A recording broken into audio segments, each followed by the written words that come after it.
Welcome to astro time. జ్యోతిష్యం అంటే ఏంటి? అసలు భవిష్యత్తు చెప్పే కళ ఇది, లేకపోతే ఇది ఒక మహాశాస్త్రమా? ఈ విషయాలకు సమాధానం తెలుసుకుందాం. ఎందుకంటే జ్యోతిష్యం లోతు తెలియటం అనేది చాలా కష్టమని చెప్తూ ఉంటారు. మరి పరాశర మహర్షి నుంచి వరాహమిహిరుడి వరకు కూడా ఎందరో మహానుభావులు మరి దీన్ని వేదశిక్షు అని కూడా అన్నారు. మరి ఈ విషయాల మీద మనం కూలంకషంగా ఒకసారి చూస్తే జ్యోతిష్యం నేర్చుకోవడం అనేది ఒక దశ అని చెప్పొచ్చు. జన్మజాతకం అనేది ఒక ఫోటో కూడా కాదు, అది గత కర్మల ప్రతిబింబంగా చెప్తూ ఉంటారు.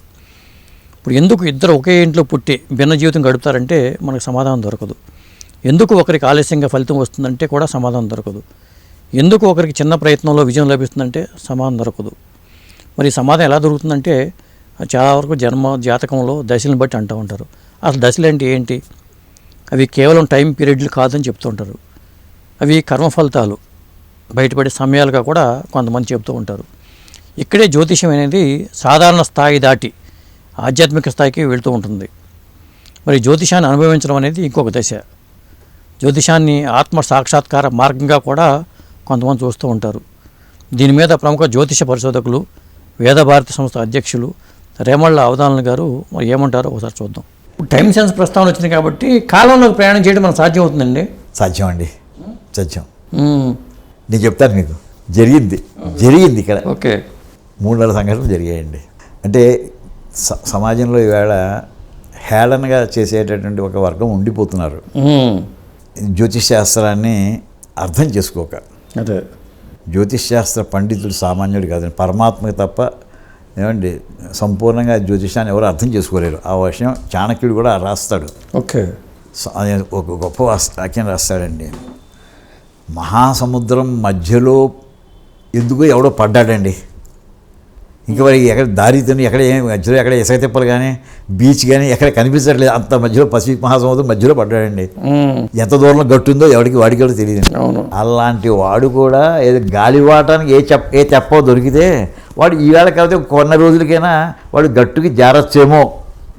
కానీ జ్యోతిష్ శాస్త్రం తెలియకుండా జ్యోతిషం విషయాలు చెప్తాను అనేటువంటి వాడికి పరమేశ్వరుడు తప్ప ఎవరు చెప్పలేడు సంపూర్ణంగా అని పెద్ద కొటేషన్ ఇస్తాడండి ఆయన.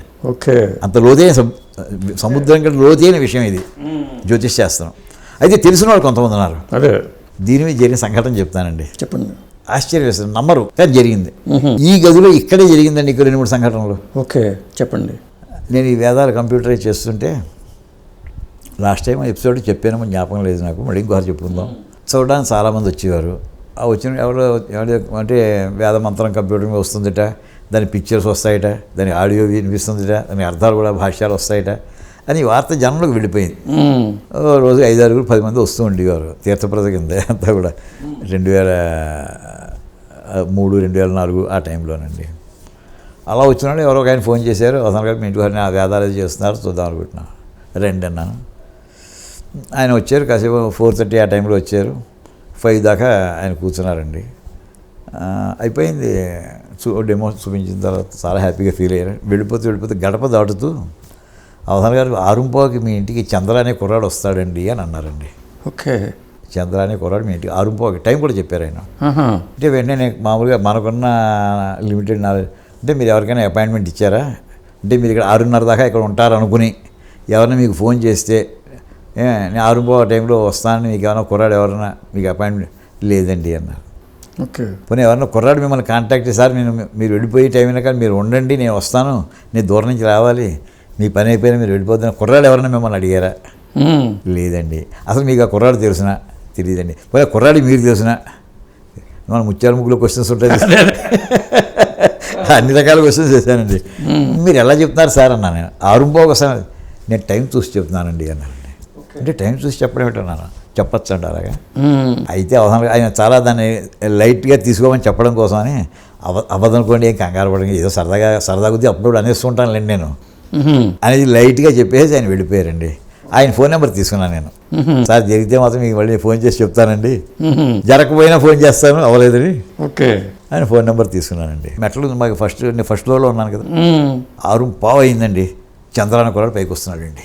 ఓకే, చంద్రశేఖర కుర్రాడు, మాకు తెలిసిన కుర్రాడు, మా అబ్బాయి క్లాస్మేట్ వాడు. ఓకే, చందు అని పిలుస్తాం. ఎప్పటి నుంచో తెలుసు, 10 ఏళ్ళ నుంచి తెలిసిన కుర్రాడు. అతను వస్తాడు నాకు, అతని పేరు చంద్రశేఖర్. మెట్లకి బయటికి రావాలి కదా ఫస్ట్ ఫ్లోర్. మెట్ల ఉండగా నేను ఆయన వెళ్ళిన దగ్గర సోఫాలు అక్కడే కూర్చున్నాను మెట్ల దగ్గర. ఎవడ ఉంటాడా రాబోయే చందుడని. ఓకే. ఓకే కనిపించేవాడికి వెంటనే అక్కడే ఉండు చందు అన్నాను. ఏమిటి అంకుల్ అన్నాడు. లేదు ఎందుకు వస్తున్నావు చెప్పు అన్నాను. చెప్పలేదు. నువ్వు చెప్తే కానీ వాళ్ళు లోపల రానివన్నాను. చనువు ఉంది కదా, నాకు పరిచయం ఉంది కదా. ఇదేమిటి అంకుల్ ఎప్పుడు వచ్చినా గవ్వ రమ్మని అంటారు, ఇవాళ గుమ్మ దగ్గర మెట్ల మీద నిలబెట్టేశారు, నువ్వు చెప్పాల్సిందేనయ్యా అన్నా. కాసేపు నసిగి చివరి ఏం లేదు, ఇప్పుడే 10 నిమిషాల క్రితం మీ అబ్బాయి సాయిరాం ఫోన్ చేసి ఫస్ట్ సినిమాకి వెళదామని పిలిచాడండి. ఓకే. మా ఇల్లు దగ్గర ఇక్కడ ఫర్లాంగ్ దూరం అంచేది నేను వచ్చాను, ఇద్దరు సినిమాకి వెళదాం. ఆ మాట చెప్పడానికి సిగ్గుపడి నేను చెప్పట్లేదండి అన్నాడు. ఎంతసేపు అయింది మా వాడు మీకు ఫోన్ చేసి? 5 నిమిషాలు 10 నిమిషాలు అంతకన్నా. ఇది ఎన్ని గంటలకు జరుగుతుంది? 6 డిస్కషన్ ఇది. అదే ఏమండి 5 నిమిషాలు అంటే 6ంటికి చేసుంటాడు వీడు. అంటే ఇవాళ పొద్దున్న మా ఇంటికి ఇవాళ పొద్దున్న ఇంకో పనిలో ఉన్నానండి నేను. అసలు మీ ఇంటి గురించి కానీ సాయిరాం గురించి కానీ అసలు ఆలోచనే నాకు రాలేదండి. ఓకే. ఆలోచనే రాలేదు. వాడు చేసేదాకా మీ ఇంటికి అసలు ఆలోచన ఇంకో పనిలో ఉండిపోయాను. అంటే ఖాళీగా ఉంటే వచ్చి ఉండేదేమో చెప్పలేను కానీ ఇవాళ ఇంకో పనిలో ఉన్నాను. అంటే 6ంటికి కావాలని అయితే ఇప్పుడు జరిగిన సంఘటన చూడండి. 6 వరకు ఏ వ్యక్తి అయితే ఇక్కడ రాబోతున్నాడని తెలీదో అతని గురించి 5ంటికి చెప్తున్నారు ఆయన. అదే అంతే కదండి. అవును. ఎలా జరిగింది ఇది? అదే టైం ప్రకారం చెప్పొచ్చండి. ఓకే. దానికి ప్రశ్న శాస్త్రం, దానికి శాస్త్రం రాశారు మన వాళ్ళు. ఏమండి ఈ ప్రశ్న శాస్త్రం గురించి 2-3 ఉదాహరణలు చెప్తానండి మీకు. చెప్పండి. అద్భుతాలు ఇవన్నీ కూడా. వాళ్ళు ఈ చెప్పేటటువంటి వాడు తపశ్శక్తివంతులు కూడా అయితే ఇంకా అద్భుతాలు జరుగుతాయి. ఓకే. మామూలుగా ఇందాక ఆయన చెప్పింది ఆయన హార్ అడిగాను, ఏమండి నేను సరదాగా అడగకూడదు కానీ చనువు పెరిగింది మీతోటి, మీకు కర్ణపిశాచానా చెబుతూ ఉంటుందా అండి అని అడిగాను. ఓకే. అవసరం కదా మీరు ఎలా మాట్లాడి సరదాగానే తీసుకుంటాను. నాకు కర్ణపిశాచాలు ఏమీ లేవండి, టైం చూస్తాను, ఆ సబ్జెక్ట్ నేర్చుకున్నాను నేను. ఓకే. మీరు నేర్చుకుంటాను, మీకు కూడా నేర్పుతాను. 10 ఏళ్ళు ఫుల్ టైం నాకు దాంట్లో పేరేంటండి చెప్తాను. ఏమండి 10 ఏళ్ళు ఇచ్చారంటే పేరు చెప్పి ముందర వీళ్ళని కొంత పర్మిషన్ తీసు సత్యనారాయణ చౌదరి గారు ఆయన. ఓకే. ఏమండి ఆయనే. ఓకే. ఏమండి ఇది సబ్జెక్ట్ గురించి చెప్పాలంటే సామాన్యంగా అది ఫుల్ టైం వర్క్ చేస్తే 10 ఏళ్ళు ప్రాక్టీస్ చేస్తే మీరు కూడా చెప్తారండి. నేను ఇప్పటి 1,00,000 జాతకాలు స్టడీ చేశానండి టైం ప్రకారం. అది చేసిన తర్వాత ఇప్పటికి 40 ఏళ్ళ నుంచి చేస్తుంటే ఇప్పటికి నేను కరెక్ట్గా చెప్పగలుగుతున్నానండి అన్నారండి ఆయన. ఓకే. ఇది చిన్న విషయం కాదు. ఏమంటే ఇదైన తర్వాత ఇంకో సంఘటన ఏం జరిగిందంటే ఆయన ఫోన్ నెంబర్ తీసుకున్నాను. ఆయన కాసేపు ఉండి ఆయన ఇంతకనే వెళ్ళిపోయారు. ఆయన తర్వాత నేను ఫోన్ చేసి చౌదరి గారు బ్రహ్మాండంగా చెప్పారు, 6 పోయింది, చంద్రశేఖర్ వచ్చాడండి మా ఇంటికి. ఇది నాకు కాదండి, శాస్త్రం యొక్క గొప్పదనం అండి ఆయన అన్నమాట. ఓకే. శాస్త్రంలో ఉంది ఇది. ఈ విషయం కృష్ణమూర్తి శాస్త్రి గారితో కూడా ఒకసారి జరిగింది అండి. ఓకే. ఈవిడ హైకోర్టు అడ్వకేట్ ఒక ఆయన ఉన్నారట, ఒక రెడ్డి గారు. అది మొట్టమొదటి రాయమండ్రిలో ప్రాక్టీస్ చేసేవారట. శాస్త్రి గారు మొట్టమొదటి నుంచి రాయమండ్రి. శాస్త్రి గారు కృష్ణమూర్తి శాస్త్రి గారు ఇందాక చెప్పాను కదా, కాశీలో వారణాసిలో 1950 to 1960 వరకు కూడా ఆయన శాస్త్ర అధ్యయనం కోసం అక్కడ ఉండిపోయారు. ఆయన ట్రెడిషనల్గా అన్ని వేల గ్రంథాలు చదువుకున్నారటండి. అప్పటి నుంచి అందులో ప్రశ్న శాస్త్రం మీద స్పెషలైజ్ చేశారటండి. ఓకే. ఈ రెడ్డి గారు అడ్వకేటు, వాళ్ళిద్దరికి స్నేహం, శాస్త్రి గారికి అడ్వకేట్. ప్రశ్న శాస్త్రంలో ప్రశ్న అడగకూడదండి, మీకు తెలుసో తెలీదు. ప్రశ్న చెప్పకూడదు. ప్రశ్న శాస్త్రం పేరు ఉంటుంది, మీకు ఏదో అడగవలసి వచ్చారు, మీకు చెప్పకూడదు. ఏమంటే నేను ప్రశ్న కోసం వచ్చాను అంతే. అదే ఆఖరి స్టేట్మెంట్ మీది. ఓకే. అది ఫస్ట్ స్టేట్మెంట్ కాదు. ఆయన ఆ ప్రశ్న ఏమిటో ఆయన నిర్ణయించుకోవాలి, దానికి సమాధానం చెప్పాలి. ఇది మీ ప్రశ్న చెప్పాలి, ఆ సమాధానం చెప్పాలి ఆయన. ఓకే. అది ప్రశ్న శాస్త్రం యొక్క లక్షణం. ప్రశ్నశాస్త్రం చెప్పేవాడికి. ఈ మాట రామాయణం కూడా వస్తుందండి ఇలాంటిది. ఓకే. ఖరదూషణ త్రిశూల్ని శ్రీరాముడు యుద్ధానికి వెళుతుంటే ఒకడు అంటాడు, ముగ్గురులోనూ ఒకడు, వాడు ముగ్గురులోనూ ఒకటి మళ్ళీ నెంబర్ 1 ఒకడు ఉంటాడు కదా, నెంబర్ 2 వెళుతూ, నువ్వు రావడం ఎందుకయ్యా రాముడిని లక్ష్మణ్ణి కొట్టేయడానికి, నేను పెడతానులే, నేను వెళ్ళొచ్చేదాకా నువ్వు ప్రశ్న వేసేయడానికి వచ్చినటువంటి వాడు మాట్లాడకుండా ఎలా కూర్చుంటాడో నువ్వు అలా కూర్చో. ఓకే. ప్రాశ్నికో భవ అంటాడండి. ఖరదోషంలో కరుడు లీడర్ అనుకుంటాను, దోషంలో ఎవరో అంటాడు వాడితో, ప్రశ్న వేద్దామని అనుకున్నటువంటి వాడు మాట్లాడకుండా ఎలా కూర్చోవాలో, ఏమండి అలా నువ్వు మాట్లాడడం కూర్చో, రామలక్ష్మణ్ పూర్తి చేసేస్తావు. ప్రాశ్నికో భవ అని ప్రశ్నశాస్త్రం గురించి రామాయణంలో వాల్మీకి రామాయణంలో రెఫరెన్స్ ఉందండి. ఓకే. ఈ అడ్వకేట్ గారు అలా అడుగుతుండేవాటండి. ఆయన చెప్పారు నాకు, శాస్త్రి గారు, నేను ఇందాక భూకంపాలు వెళ్ళినప్పుడు తర్వాత చెప్పారు అనమాట, అవతల ప్రశ్నశాస్త్రం ఒకటి ఉందయ్యా చాలా గొప్పది. ఆయన ఈ సన్నివేశాలు చెప్పారండి. ఆ అడ్వకేట్ రెడ్డి గారికి నాకు 40-50 ఏళ్ళ నుంచి స్నేహం. ఆయన ఏమండి ఈ కేసు రేపు కోర్టులో వేయాలా వద్దా, నెగ్గుతామా నెగ్గమా, ఎఫిడవిట్ దాఖలు చేయాలా వద్దా, ఇవన్నీ మనసులో పెట్టుకుని ఆయన శాసన ఫోన్ చేస్తుంటే నేను చెబుతూ ఉన్నాం. ఇలా జరిగిందండి. అలా ఇప్పటికైనా 1400 క్వశ్చన్స్ అడుగుదామని వచ్చారు. 1400 చెప్పానండి, అన్నీ కరెక్ట్గా వచ్చాయి. ఓకే. అంటే ఉదాహరణ చెప్తారా అన్నాను. ఉదాహరణ చెప్పండి అన్నాను. ఓ రోజుని రెడ్డి గారు అడ్వకేట్ శాస్త్రి గారు అంతే, శాస్త్రి గారు అనేప్పటికీ అడగవచ్చారు, మీరు మాట్లాడకండి. ఇంకా మీ అమ్మాయి కాలిఫోర్నియాలో ఇందాక మీకు ఫోన్ చేసింది 4 గంటల క్రితం, నాన్న నేను ఇండియా వస్తున్నాను, ఎయిర్పోర్ట్కి వచ్చాక నీకు ఫోన్ చేస్తానని. ఇంటి నుంచి అమ్మాయికి వాళ్ళ రెసిడెన్స్ నుంచి ఎయిర్పోర్ట్ రావడానికి 2 hours. సో అంటే ఇప్పుడే 4 గంటలు అయిపోయిందంటే 2 గంటల క్రితం మీకు ఫోన్ వచ్చి ఉండాలి. ఇంతవరకు మీకు ఫోన్ రాలేదు, అందుకోసం మీరు వరీ అవుతుంటారు. అమ్మాయి బయలుదేరిందండి, దారిలో ట్రాఫిక్ జామ్లో ఇరుక్కుంది, అని ఎయిర్పోర్ట్ ఇంకా జారలేదు, ఇంకో అరగంట చేరుతుంది, మీకు ఫోన్ చేస్తుందండి. ఏమిటండి చూసి చెప్పినట్టు ఎవరు మనిషి చెప్పినట్టు ఇలా చెప్పేటండి ఆయన. ఓకే. ఇక రాయమండ్రి ఈయన హైదరాబాద్ అయితే రాయమండ్రికి ఆయన చెప్పిన విషయం ఇదిటండి, with in the quotation marks ఇందాకనే చెప్పింది తను. అంటే ఇప్పుడు చెప్పదు, కాలిఫోర్నియాలో వాళ్ళ అమ్మాయి ఉందని చెప్పలేదు, ఎయిర్పోర్ట్కి వస్తుందని, ఇండియా వస్తుందని చెప్పలేదు, ఎయిర్పోర్ట్కి వస్తుందని చెప్పలేదు, వచ్చే ముందు ఎయిర్పోర్ట్ నుంచి ఫోన్ చేస్తానని చెప్పలేదు, అన్ని ప్రశ్న శాస్త్ర ప్రకారం చెప్పారండి ఆయన. ఓకే. ఎలా చెప్తారు? శాస్త్ర ప్రకారం. ఏమండి, కిందటి వారం నాడు ఇక్కడ ఈ గదిలో జరిగిందండి నాకు అలాంటిది. చెప్పండి. ఒక సాఫ్ట్వేర్ ఆయన వచ్చారు. ఇప్పుడు ఈ మధ్య మన ఇంటర్వ్యూస్ అని చాలామంది మీరందరూ ప్రచారం చేశారు కదా, అది చాలామంది విన్నవాళ్ళు నన్ను కాస్త అభినందించడానికి అనండి, ఆనందంతో అనండి, నేను రాసిన పుస్తకాలు చూడడానికి అనండి, ఏదో కారణం కొద్దీ వస్తున్నారు. ఒక ఆయన వచ్చారు. వచ్చిన తర్వాత చాలాసేపు సుమారు 7:30 అంతగా వచ్చారు. 9 అవుతోంది. ఇంకా నేను కిందకి వెళ్ళి ఇంకా నా పనులు ఇంకా ఉన్నాయి, రాత్రి వెళ్తాను. ఏమండి ఇంక నేను కిందకి వెళ్తానికి చెప్తే కానీ నేను వెళ్ళిట్లే లేదు, ఇంకా ఇంత ఆలస్యం అవుతుంది, ఇంకా అనుష్ఠానం ఉంది, పోయిన రాత్రి పలహారం చేయాలి కదా, ఒక్క నిమిషం అండి అని నేను మా అసిస్టెంట్ ఉన్నాను, అతను కూడా లేవమని అందరం వెళ్ళిపోదాయా, తాళం వేసి వెళ్ళిపోదాం అంటున్నాను. ఈ రూమ్లో కిందకి వెళ్ళాలి, నువ్వు కూడా ఇలా పక్కన నుంచోయా, సార్ పక్కన నుంచోమన్నాడు. మా ఇద్దరిని నుంచున్నామండి. నుంచున్నాక సార్ నేను చిన్న ఒక్క నిమిషం టైం తీసుకుంటాను, మీకు సెల్ ఫోన్ ఉంది కదా, సెల్ ఫోన్లో 10 digits ఉంటాయి కదా, మీ ఇష్టం వచ్చిన 2 digits నాకు చెప్పొద్దు, మీరు ఇవో 2 అనుకోండి, పక్క పక్కన పెట్టుకుంటే అది నెంబర్ అవుతుంది కదా, ఏమండి అది మీ మనసులో పెట్టుకోండి. ఏమయ్యా నేను ఇప్పుడు చూడలేదు, నీ పేరు కూడా వినలేదు, ఇప్పుడే చూస్తున్నాను, సార్ దగ్గర వచ్చాను కనుక. సార్ పేరు అయితే విన్నాం, టీవీ ద్వారా ఆయన మొహం చూసాం, ఛానల్ ద్వారా, నేను చూడలేదు. నీ సెల్ ఫోన్లో కూడా 10 digits తోటి ఏవో 2 నాకు అనవసరం చెప్పద్దు, 2 digits సెలెక్ట్ చేసి పక్క పక్కన వేసుకుని నెంబర్ అవుతుంది. వేసుకున్నావు అనుకున్నావా? అనుకున్నాను. అన్నాడు. సరే ఈ నెంబరు ఆ నెంబర్ కలిపితే ఎంత వస్తుందో చెప్తానండి నేను అని చెప్పి అది కాగితం మీద రాసేసాడండి. ఓకే. వేసేసి ఇప్పుడు చూసుకోండి మీ ఇద్దరు నెంబర్ సార్ మీరు ఏ నెంబర్ చెప్పారు వేసాడు. నువ్వే అనుకున్నావు, ఆ 2 యాడ్ చేసి ఇంకా 131 వచ్చిందండి. ఎలా వస్తుందండి ఇది? అదే ఇది జరిగింది ఇక్కడ ఈ వారం రోజుల క్రితం 8th జరిగిందండి. డేట్ కూడా నోట్ చేసుకున్నాను. 8th of January of 2026. ఆయన ఎవరండి? ఆయన పేరు? ఆయన సాఫ్ట్వేర్ డెవలపర్ ఆయన. ఓకే. ఇక్కడ ఈ ఊళ్ళో హైదరాబాద్లో ఉన్నారండి. ఒకటండి. ఏమండి ఇది ఒక సంగతి చూసాను, ఇంప్రెస్ అయ్యాను డెఫినెట్గా. ఆశ్చర్యం వేస్తుంది, ఎలా చెప్తున్నారు అసలు, అంతే కదా. నా నెంబర్ నేను చెప్పలేదా, అతని నెంబర్ అతను చెప్పలేదు, విడివిడి నెంబర్ చెప్పలేదు కాదు, 2 నెంబర్లు కలిపితే ఏ నెంబర్ వస్తుందో చెప్పేస్తున్నారు ఆయన. అదే 131 వచ్చింది కరెక్టే. ఆయన హ్యాండ్ రైటింగ్ కూడా ఆయన రాసేసి ఉంచాడు. ఓకే. రాసేసి ఉంచి ఇగో చూసుకోండి ఈ నెంబర్లే మీరు సెలెక్ట్ చేస్తారన్నాడు. అయిపోయింది. ఆయనే ఇంకొకటి చెప్తానండి, ఇంకా అనుకోలేదు, బయలుదేరుతున్నాను తడిపి తాళదని అంటూ క్యాజువల్గా అందరూ ఈవేళ ఆర్టిఫిషియల్ ఇంటెలిజెన్స్ లేటెస్ట్ టాపిక్ అని అందరూ అంటూ ఉంటారండి. దాని మీద మన ఇండియన్స్ చేసిన వర్క్ గురించి ఎవడు ఒక్కడు తెలియదు, తెలిసిన వాళ్ళు కూడా ప్రస్తావన చేయరండి, దురదృష్టం అండి. అంటే అలాంటి వాళ్ళు ఎవరన్నా ఉన్నారండి. 2000 సంవత్సరాల క్రితం ఒక మహానుభావుడు పుస్తకం రాశారండి అని అన్నానండి. ఆయన వెంటనే ఏమన్నా ఆ పేరు నాకు చెప్పకండి, నేను చెప్తాను.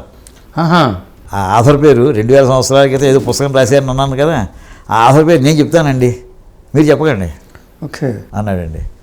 నేను తెల్లబోయి చూస్తున్నాను ఆయన కేసి. సార్ మీరు ఆ పేరుని మీ స్వచ్ఛంగా అనుకుంటున్నారు కదా, అనుకుంటున్నాను. అది ఇంగ్లీష్లో స్పెల్లింగ్ పెట్టుకోండి, ఇంగ్లీష్ స్పెల్లింగ్ పెట్టుకోండి. ఒక్క సెకండ్ అవ్వలేదండి. ఇలా చూసి అది బీతో స్టార్ట్ అవుతుంది కదా అన్నాడండి. అవుతుంది అన్నాను. అది తెలుగులో రాసే దాని ఒత్తు ఉంటుందండి. అంటే ఇంగ్లీష్లో ఒత్తు రావాలంటే హెచ్ ఉండాలండి. సో సెకండ్ లెటర్ హెచ్ అయి తీరుతుందండి. అవుతుంది. భర్తృహరి నేను అనుకున్నానండి. ఓకే.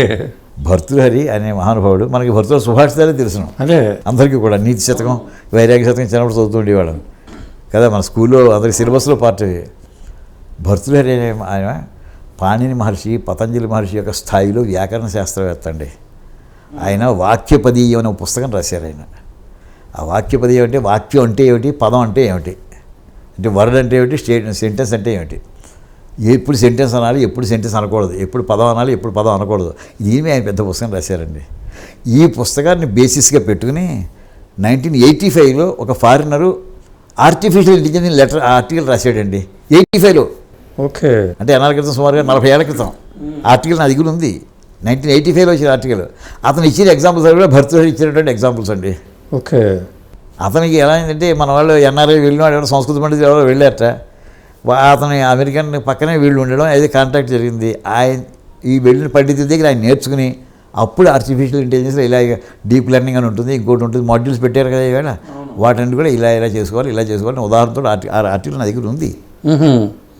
ఆయన దృష్టిలో పెట్టి నేను చెప్తే ఆయన పేరు చెప్పాడండి. ఈయన ఎవరికీ తెలియదండి. అదే ఇది ఈవేళ అతి లౌకికమైనటువంటి సమాజం మన మధ్య తిరిగేటటువంటి సాఫ్ట్వేర్ కొరాడుతాం వ్యక్తి, కొరాడు కదా, చిన్న కొరాడు, 40-50 అంటూ ఆయన ఏమన్నాడంటే, అవసరాలు గారు ఈ సబ్జెక్ట్ నేర్పాలని ఉందండి, ఎవరు రావట్లేదండి, టైం స్పెండ్ చేయడానికి ఎవరు రెడీగా లేరండి, హాట్గా అప్పుడప్పుడు వచ్చేసి సొల్యూషన్ చెప్పంటారు తప్ప, ఏమండి ఒక 10 సంవత్సరాలు వర్క్ చేస్తే నేను మనిషిని తయారు చేస్తానండి. ఎవరిని సిన్సియర్గా ఒక్కడిని పట్టుకోండి, ఒక్కడిని నాకు ఇవ్వండి, నేను తయారు చేస్తాను, నాతో ఎండ్ అయిపోకూడదు ఈ సబ్జెక్టు. ఇలాగ ఈ తపన ఉండేప్పుడు ఏమవుతుంది, మనలో టెనాసిటీ ఉన్నటువంటి వాళ్ళు దొరకడం కష్టం అవుతుందండి. కానీ ఇవాళ కూడా అపూర్వమైన విషయాలు కదా అవి. అదే ఇలాగా అంటే జ్యోతిష్ శాస్త్రం మనది స్పృశించని అంశం లేదండి. అవును. ప్రశ్నశాస్త్రం అపూర్వమైంది. కాలిఫోర్నియాలో మీరు స్టడీ చేశారని ప్రశ్నశాస్త్రం మీద? నేను కృషి చేయలేదు. నాకు ఇచ్చేది ఇన్ని వర్క్స్ పెట్టుకునేవాడిని. అదే ఇప్పుడు నా ఉద్యోగమే వేరు. అసలు కరెక్ట్గా ఎంత పర్సెంట్ చెప్పగలరండి జ్యోతిష్కుడు ఒక జాతకాన్ని అనాలిసిస్ చేసి? 70%, 60%? మీకు అంత 70% చెప్పేవాళ్ళు ఉన్నారండి. 70%. ఏమండి అది ఏ కోణంలో మీరు అడుగుతున్నారు, మీకు క్లారిటీ ఉండాలి. సామాన్య నా జాతకం చూసి చెప్పండి అని కాదు. అదే జాతకం కొన్ని కోట్ల యాంగిల్స్లో చూడొచ్చు. మీకు ఎన్ని సమస్యలు, ప్రపంచంలో మనిషి ఎన్ని రకాలుగా భావాలు ఉండొచ్చు. ఏ యాంగిల్ నీ సంతానం గురించి అడుగుతున్నావా, ఫారిన్ ట్రిప్ గురించి అడుగుతున్నావా, నీ ఆఫీస్ ప్రమోషన్ గురించి అడుగుతున్నావా, లేదా వైఫ్ గురించి అడుగుతున్నావా, లేదా ఎవరి మీద సస్పిషియస్గా ఉండే విషయం తెలుసుకుందామని అడుగుతున్నావా, ఏమిటి నీకేం కావాలి, అది క్లారిటీతో మనం అడిగితే చెప్పేవాడు ఉన్నారండి. అంటే అందరూ చెప్పలేకపోవచ్చు. అదే ఇందాక చెప్పినటువంటి అలాంటి పండితులు చెప్తే వాడు ప్రెసైజ్గా చెప్పగలరు. నేను ఒక మాట చెప్తాను, ప్రెసిషన్ ఎందుకు అంత చెప్పానంటే, పట్టవర్ధన్ అని ఒక పేరు అండి. ఏమంటే he's an astronomer and astrologer. Okay. Patwardhan మహారాష్ట్రలో, బాంబేలో. పీరియడ్ 1890. ఓకే. అప్పటికి అతను 50 ఏళ్ళు ఎంతో సుమారుగా. అది అతని పుస్తకంలో నా దగ్గర రికార్డెడ్ ఎవిడెన్స్ ఉంది. ఓకే. కొత్తగా అంతకుముందు ఎప్పుడు పరిచయం లేని వ్యక్తిని ఒక్కసారి అతను చూపించి తీసుకెళ్ళిపోండి. ఏమండి ఒకసారి చూపించండి అంతే, ఎక్కువసేపు కూర్చోబెట్టద్దు. ఒక్కసారి చూసి పెడితే అతని date of birth, time of birth రాసిస్తాటండి. ఓకే. డేట్ ఆఫ్ బర్త్ పోనీ ఏదో అప్రాక్సిమేట్ రాసు, టైం అవర్స్ దాకా, మినిట్స్ దాకా యాక్యురేట్గా. ఓకే. ఏంటిది యాక్యురసీ, ఎంత యాక్యురసీ అంటారు మీరు దాన్ని? 70% యాక్యురసీ, అంతే కదా. అంతేగా. అది లైఫ్ టైంలో ఫెయిల్యూర్ లేదండి కేసులు. ఇప్పుడు ఉన్నారండి ఆయన? 1890గా. ఓకే. 1890లోనా? దాని పుస్తకంలో ఉంది. అంటే ఎంత దూరం కాదు, ఇవన్నీ ఎంత దూరంలో జరిగినవి కాదు, ఈ మధ్యగా శతాబ్దంలో. ఇప్పుడు ఇందాక చెప్పిన వారం రోజుల క్రితం ఇవి. అదే ఎప్పుడో కాదు. ఇంకా ఎన్ని రకాలు, ఎన్ని వింతలు ఉన్నాయో అసలు జ్యోతిష్ శాస్త్రంలో మనకు తెలియవు. అంటే అఖండమైనటువంటి పాండిత్యాన్ని సరియైన శిష్యులు లేక, నేర్చుకునేవాళ్ళు లేక, అంటే బేసిక్స్ నేర్చుకుని దుకాణం పెట్టేసి వాళ్ళు ఎక్కువైపోయారు. దుకాణాలు ఎక్కువైపోయాయండి. నీ పరిహారాలుగా నువ్వు ఈ మంత్రం చదువుకో, ఈ ప్రాబ్లం ఉంది నీకు. ప్రాబ్లం కాదు. ఇప్పుడు మన ఉదాహరణ అండి, మొన్న 5 గ్రహాలు కలిసేయండి. అవును. అంతా చెప్తున్నా, సంక్రాంతి దాకా అయితే 20వ తారీఖు దాకా. దీనివల్ల ఎంత గోల చేసేసారో. ఏమండి ఈ ప్రమాదం ఉంది, ఆ ప్రమాదం ఉంది, ఈ ప్రమాదం, ఈ మంత్రం పారాయణ చేసుకో, ఈ యంత్రం పెట్టుకో, ఇంత డబ్బు ఇంకో గుళ్ళు పూజ చెప్పారు కదండి. అదే ఇది నేను ఒక జ్యోతిష్కుని అడిగానండి. ఏమీ లేదండి, ఈ గ్రహాల్లో కొన్ని సూర్యుడి అవతలు ఉన్నాయనుకోండి, ఆ గ్రహాలు ఏం చేయలేవండి, అవి అస్తంగతం అంటాం వాటిని. అవును. ఏమండి అందరికీ వర్తించవండి, హడావిడి ఎక్కువైపోయిందండి ఇది. సో శాస్త్రీయంగా జరగట్లేదండి, అశాస్త్రీయంగా ప్రచారం అయిపోయింది. అదే నాకు 5 కలిసే కరెక్టే, మరి ఇక్కడ చూసి 5 వరుసలో ఉన్నట్టుగా కనిపిస్తున్నాయి. అంటే డబ్బులు చేరడం వల్ల పొల్యూట్ అయిపోతుందండి. ఏమవుతుందంటే మీకు సబ్జెక్ట్ని కమర్షియలైజ్ చేసుకున్నారు. అదే ఏమండి అంటే ఎవరిని దోషం అంటే డబ్బు వస్తుంటే చేద్దాం ఎవరికైనా, ఎవరు చేసుకోవట్లేదు. సామాన్య రిక్షా వాడు ఇక్కడి నుంచి అమీర్పేట వెళ్ళాలంటే ₹2 పుచ్చుంటాడు అనుకుందామండి పూర్వకాలంలో. అవును. ఏదో ఫంక్షన్ వచ్చింది ఆడ ₹50 అంటే మీరు ఇస్తారు. వాడేమంటాడు, నాకు ఈవేళ కదా వచ్చేది, రోజు రావు కదా, నాకు ఎలా గడుస్తుంది. ఇప్పుడు మన ప్రయాగలో మహాకుంభమేళాకి నదిలో వెళితే ₹3,000 అండి. ఈ తిప్పమి ఆ తిప్పమి చూశారు కదా అందరూ. ఎలాగే అంటే అవునంటే నాకు ఇప్పుడే కదా డబ్బులు వచ్చింది, మళ్ళీ 144 ఏళ్ళ దాకా మళ్ళీ ఇలాంటి సన్నివేశం రాదు కదా అంటాడు వాడు. అవకాశాన్ని ఎవరు వదులుకుంటారు? అదే అది సమాజంలో సహజంగా మనిషిలో ఆ భావన వచ్చినప్పుడు డబ్బులు చేసుకోవాలి, అవకాశం వస్తే డబ్బు చేసుకో. దాంతో ఎవరి ఫీల్డ్ అందరూ చేస్తుంది. ఎవరు రాజకీయ అంటే డబ్బులు చేరిన తర్వాత ఇక నేర్చుకోవడం మానేస్తున్నారు వాళ్ళు. అది నేర్చుకోండి, చదువు ఇంకా డెప్త్ వెళ్ళదు. ఇక్కడ ఆపేస్తున్నారు. ఆ బేసిక్ నేర్చుకోవడం, పిల్లలు ఎప్పుడు కలుగుతారు ఏదో చెప్పడం అది అవునో కదా, ఈ క్షణాలు ప్రూవ్ అయ్యేది కాదు, డిస్ప్రూవ్ అయ్యేది కాదు. పిల్లలు ఎప్పుడు పడతారంటే ఎవరు చెప్తారు ఏమండి. ఇది దానికే మీరు ఈ విషయాలన్నీ కూడా పూర్వం వాళ్ళు గుర్తించారు. ఇలా జరుగుతుంది. మీరు పంచాంగంలో ప్రతి చోట కూడా మొట్టమొదటి సంవత్సర ఫలం రాస్తూ 3-4 శ్లోకాలు రాస్తారండి. అందులో ఏమంటారంటే అసలు గణితజ్ఞ అద్వేషి, ఏమండి అక్కడ ద్వేషం లేకుండా ఉండేటటువంటి సర్వశాస్త్ర విధుడు అయి ఉండాలి, వాడు నియమాలు పాటించేవాడు అయి ఉండాలి, ధనం మీద కాంక్ష లేనివాడు అయి ఉండాలి. ఓకే, అని లిస్ట్ అంతా చెప్పేయండి. ఇలాంటి కాకుండా రివర్స్లో ఉండేటటువంటి వాళ్ళు ఉన్నారు. వాడిని ఏమంటారు, నక్షత్ర సూచి అంటారు. ఓకే, ఏమని వీడు చెప్తూ ఉంటారు. అలాంటి వాళ్ళు శాస్త్రం భ్రష్టు పడుతోంది అని సంవత్సర ఫలం నోట్లో మొట్టమొదటి శ్లోకాలు వచ్చేస్తుందండి. జనం ఉన్నారు. డాక్టర్స్ కాకుండా డాక్టర్ బోర్డు పెట్టిన వాళ్ళు ఎంతమంది పేపర్లో రావట్లేదండి. వాడు పరీక్ష వేసలేదు, ఆపరేషన్ కూడా చేస్తున్నారు. వాడు బతుకుతే బతుకు వాడికేం పోయింది.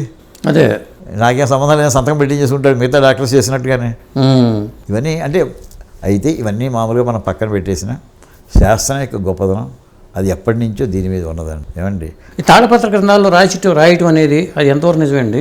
మన ఈ వైదీశ్వరం కోయిల్ది. ఎస్, చూశారు కదా పెద్ద ఆయన ఏమన్నారు.